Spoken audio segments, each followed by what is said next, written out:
Hello, welcome to the Apartment Rouge. My name is Sabne Raznik, and this is the channel where I do what I call mini readings, which is usually just one poem, sometimes my work, sometimes that of other people. In fact, I'm trying to get quite the library on here of poetry from around the world. Now, usually I read the English translations because that's the language that I'm most comfortable in. But if you find a poem on this channel that you really, really like and you are able to read the original language, I encourage you to go find it in its original language because, as we all know, poetry in translation is not the same as the original written poem because poetry just really doesn't translate. But we are so thankful for translations because otherwise there would be so much poetry, so much beauty out there, so many different ways of thinking that we would not be able to access if it was not in translation. But if you are able to read the original language as well as the English translation, read them both next to each other and enjoy the differences and the similarities between the two as two different works of art, right? Yeah. All right. So today we're going to read a poem from this collection, Falling Off the Empire State Building by Jimmy Pappas. And this came out from Rattle in 2020. So it's not, I have been, the last few videos have been poems that I read this year in 2021. Well, I don't know if I'm going to be uploading this in 2021 or not. I'm filming this in December.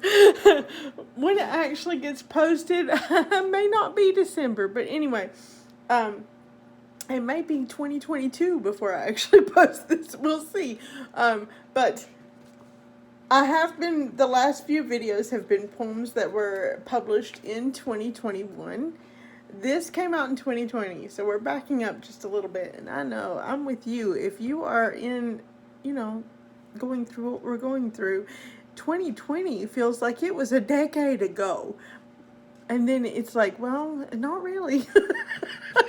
It's just been a difficult time for everybody, right?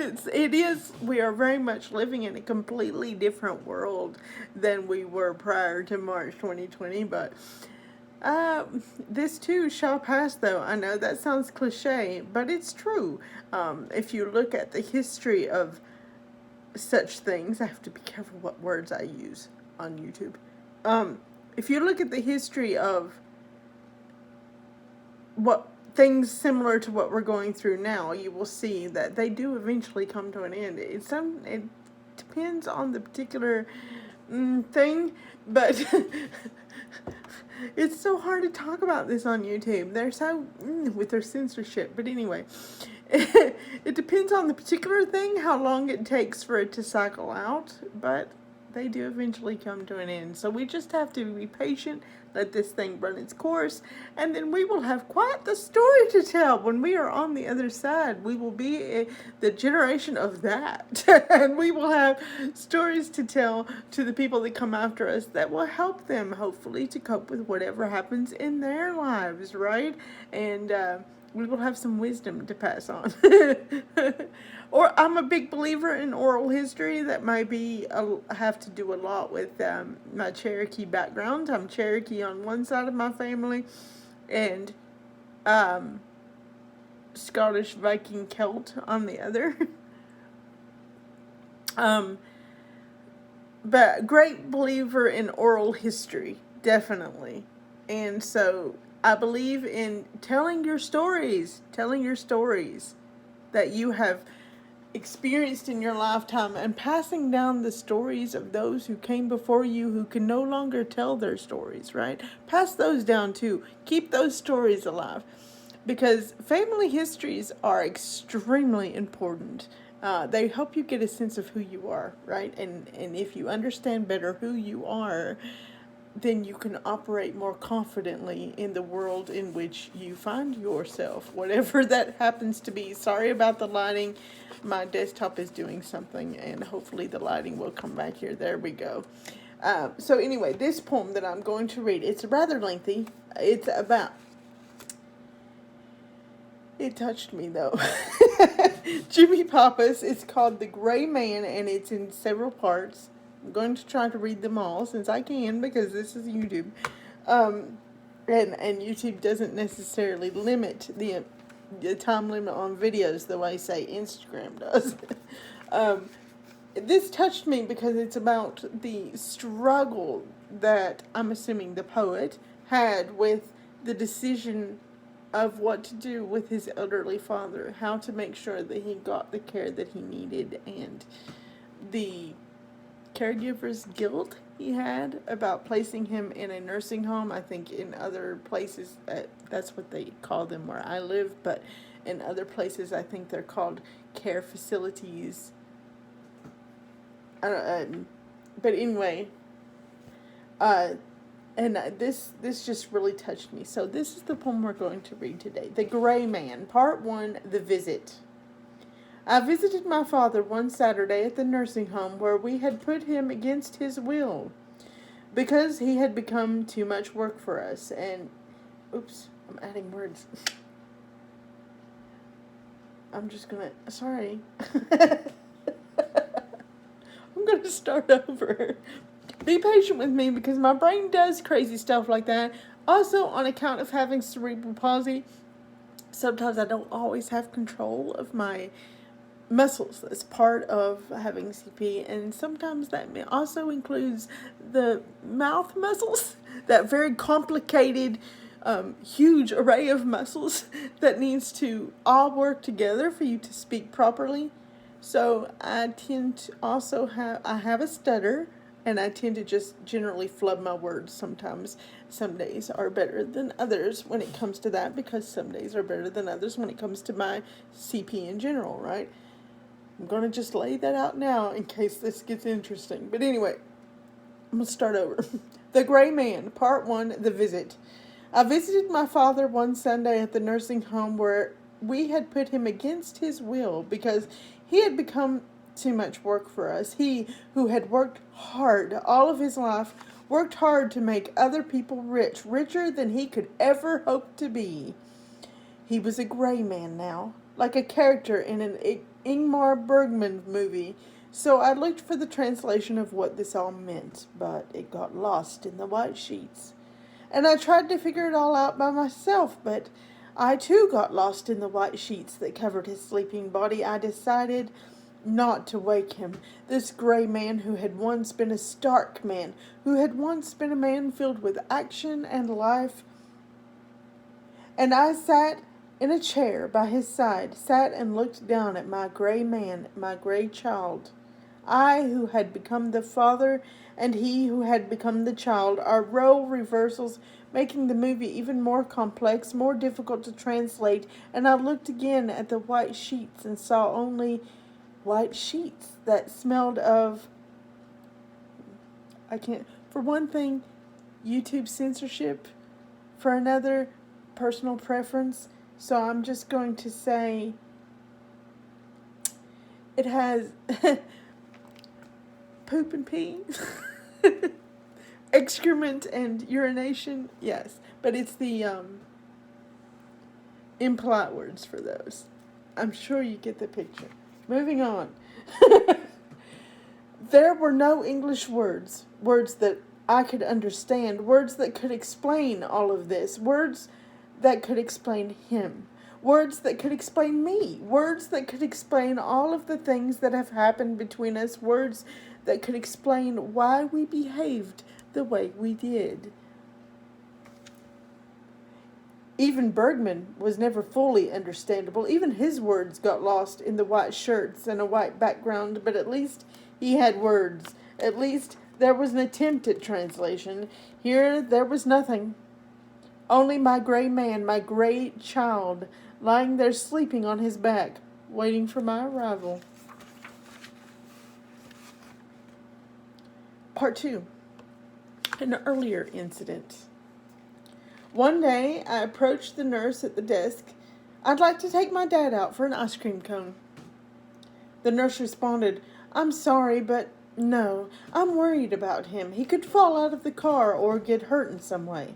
For a few seconds, I could not speak. I wanted to say, like Clint Eastwood in Dirty Harry, go ahead, make my day. Tell me I can't take my father out for an ice cream. We can all understand that feeling, can't we? I wanted to say, like Jack Nicholson in Five Easy Pieces, why don't you just take this sign-out sheet and stuff it between your legs? And I wanted to say, like Clark Gable in Gone with the Wind, frankly, my dear, I don't give a... If you've watched Gone with the Wind, you know what it says there, okay? Again, YouTube censorship and my own personal preference when it comes to certain words, okay? I'm taking him out for an ice cream cone. Decided to correct how I was reading that. But what I really wanted to say was, what's the worst that could happen to him? He could die. Look at him. He's dying now. It doesn't effing matter. He just wants an ice cream cone with his son. Instead, I said nothing. I acted the way my gray man taught me to act, respect authority and do what I'm told, so I did what I was told. Part 3. The gray man's arrival. There is something I want to tell you. No, I need to tell you about his arrival here. He did not want to come. He screamed when he arrived. He screamed when they put him in his room. He screamed and begged us to please not do this to him. But we, his children, did it anyway. Did it and turned our backs on him, both literally and figuratively. We turned our backs on this gray man. We left him there. And now I beg him in my mind only to forgive me, but that is not what I wanted to tell you about his arrival. What I wanted to tell you, what I really wanted to tell you, is that I was busy. So I was not there. No, not I. I have to admit, that's exactly how I would react if somebody put me in a nursing home. I would scream and scream and scream and scream and scream every day, every moment I was awake until I died. I would. But that's... I also understand his caregiver's guilt. Because sometimes you can't help it. Sometimes they need care that you, as one human being, are not able to give. And they need a nurse, you know? And you have no choice. I understand that. Part 4. Another earlier incident of little importance. I waited so long for this moment. I wanted to tell him that I loved him, so I waited, and finally I said it. I love you, Dad. And he said nothing. Part 5. The grand finale. For my own selfish reasons, I did not wake him on my visit. I waited until he woke up on his own. I sat there for almost an hour, reliving our lives together while studying the sheets, and when he finally woke up, he smiled at me. My gray man smiled at me. And that's the poem. And that really touched me because being a disabled person and having the very strong feelings I do about nursing homes or care facilities, whatever you call them, wherever it is that you live, I have very strong feelings about them. I've spent a lot of time in them, even not actually as a resident, although that could very well possibly be my fate when my mother dies, because there's nobody else. But even with those very strong feelings about nursing homes and things, I do also understand the caregiver's side. I've also been a caregiver in my way, even though most of the time I've also been the one that needs a caregiver, right? I've seen both sides of that coin. I've been on both sides of that coin, and I understand it. I understand both viewpoints, and it's awful for both people. It's just one of those relationships that it's going to be rough just by its very nature. You know, even if it's perfectly healthy and all of that, it's still going to be rough on both people in that equation. It just is. That's just the nature of that particular relationship. I think that was the whole point of Beckett, really. I had a hard time with Beckett whenever I first read him, because if you just read him on the surface, he seems like the most ableist person on the planet, and I literally would have CPTSD episodes reading him where I would get the shakes, I would have to go vomit, I mean the whole gamut, and I was like, what? So I decided, look, I'm going to get to the heart of this. You know, is he really ableist, or is this just, am I reading this wrong? Because something in me intuitively told me that I was reading this wrong. But it being the natural way I would read it, being a disabled person, but I also had this feeling I'm reading this wrong. So I went on a quest to figure Beckett out. And I didn't go to college, so I didn't have professors to talk to or anything like that, which may have been a good thing, because a professor probably would have taught me to view it as funny, and there is nothing funny about Beckett. I'm sorry. If you're laughing at Beckett, it's because you're an able-bodied person and you are recoiling from the mirror that he is holding up to society in that way, and you are recoiling at your own ableism, and so it's a defense mechanism to laugh at Beckett. That's the conclusion I've come to, because what Beckett is doing, it was a whole quest where I emailed all these colleges and all these scholars and professors, even Trinity College, where they have Beckett's papers, and was asking questions, and nobody wanted to answer them, right? Because they're like, we have a disabled person asking us if Beckett is ableist. We can't face this question. How do we answer that? Speaking to a disabled person, I put them in a really awkward position. I'm aware of that. So I just kept emailing and kept emailing, and then finally found one scholar who was willing to entertain the idea, because she herself is disabled. She's a disabled Beckett scholar, and so she was like, I don't have the answers to your questions. I'm not comfortable myself reading Beckett, which is why I chose to study him, and do my thesis on him, but I really can't answer your questions. I haven't settled that in my own mind, she said. But, she was like, at least she validated my feelings toward Beckett, right? And then I ran across this paper, because at that time there wasn't a lot available online on this subject. There is now, but at that time there wasn't. And I come across this one particular paper that really explained it to me in a way that I found satisfactory. But it wasn't available. You could only read like the first paragraph or so online. It was only available to students of that particular college. So I emailed that college, and I just kept emailing them until they finally sent me the paper in whole. You can now read the whole paper online.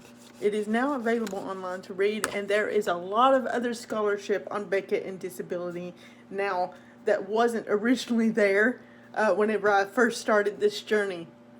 It's become a whole subject now that people are willing to look at and face.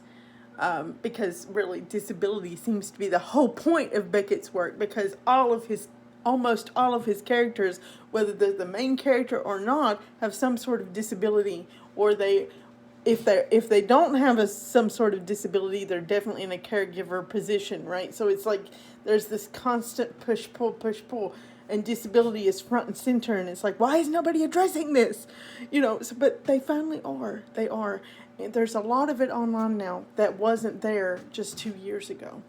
So you can go find that. But anyway, I finally got this paper, because it wasn't available then, even though it is now. And I read it and I was like, oh, that makes so much sense, because the paper explained it as that Beckett is spotlighting these so-called codependent relationships that happen between the caregiver and the disabled person. And it can be toxic on both sides. So in some ways, necessarily so, because the disabled person needs the able-bodied person in order to survive to a certain extent, especially in Beckett's time, because Beckett's time, that was before government programs, like Social Security in the U.S. and welfare and food stamps and things like that. that help people who aren't able to work, right? And other countries have their own versions of that. Some of them do, some of them don't. But in the days before all of that, before there was that, because that didn't really get established until after it was a part of the initiative to clean up the Great Depression, right? Before that, when Beckett was growing up, the relationships between caregiver and people who were disabled were much more dependent, much more intertwined, and very much about survival. They still are to a certain extent, but then they were even more so about survival than they are now, right? So, and he was spotlighting that and the kind of dynamics, toxic dynamics that can arise from that. Not saying that the disabled person was in the wrong, not saying that the able-bodied person was in the wrong, but just spotlighting it, that this was a whole faction of society that society was ignoring. And I have a sneaky suspicion, can't prove it, but just from reading his work and reading about his life and how he was reckless and everything, I have a sneaky suspicion that perhaps, maybe, Beckett was autistic but undiagnosed. That's just an idea out of my head, just based on reading his work and reading about his life. I have nothing to actually prove that with, and so, you can just throw that out the window if you want, but that's my sneaky suspicion, which, if that's true, that would have given him that special window into the world of the disabled that a person born disabled has, that an able-bodied person or someone who doesn't become disabled until later in life doesn't necessarily have. It is a whole different viewpoint on life. And so he was spotlighting these relationships in order for the able-bodied to see them, because they were, the disabled person has always been aware of them, right? And they've always been aware of their willing participation in whatever toxic dynamic that may be, simply for their own survival. That is we're not innocent of that. Even if we're the toxic one, or usually mutually somewhat toxic, we are aware of that. But we're also aware that we have to maintain this and be willing participants of this for our own good. And it's awful, but it's a fact. And this is what Beckett was spotlighting, so that people would see that, and that it would change life for the disabled. It would change their lives, he was hoping. And it would also bring to people's attention that codependent relationships are not always a bad thing, because for the disabled, they're absolutely necessary, right? Which is something that the able-bodied tend to overlook. They're like, codependent is always bad. Codependent is always bad. Not always. Not always. But that was what Beckett was all about, is trying to shift the focus, the able-bodied mindset that most of the world has, right? Where they're just not even aware of this whole world going on here, let alone understand it in any way. And so I see that play out in this poem, right? Because you've got the father, he calls him even at times my child, right? Because they've switched roles a little bit. You have that side of the coin, and then you have the caregiver side of the coin. You have the guilt, right, on the caregiver side, and you have the father possibly feeling betrayed, but also realizing there's no choice in the matter, therefore he's a willing participant in the whole dynamic. And it's hard, even if it's a perfectly healthy relationship, and when it comes to the disabled, codependent can be perfectly healthy. You have to look at it within the lens of circumstances, right? Even if it's a perfectly healthy dynamic, it's still really difficult for everybody concerned. And I really appreciated that poem because it really brings that out. It's like shines a spotlight on it. It's like Beckett condensed into a poem.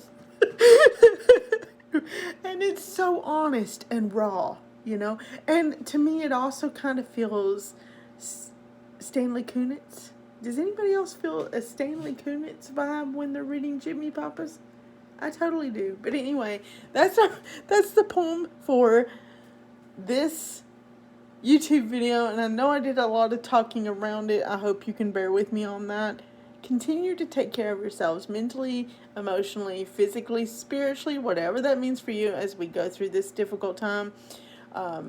And the reason why I say whatever that means for you is because everybody's spiritual beliefs are different, but also your mental, emotional, your physical makeup, your spiritual makeup is different.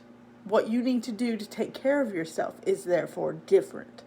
So it takes a lot of self-reflection and a lot of self-knowledge to know what you personally need to do for yourself in all of those arenas in order to keep yourself as healthy as a human being possibly can. And,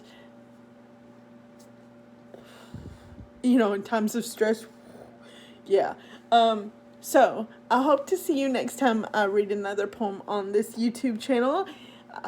Hit the subscribe button and the bell, not because I care about the YouTube metrics at all, because this channel is not even monetized, so that I can share other people's work, but because I do not upload here on a regular basis. I don't have a schedule here, and there are multiple reasons for that.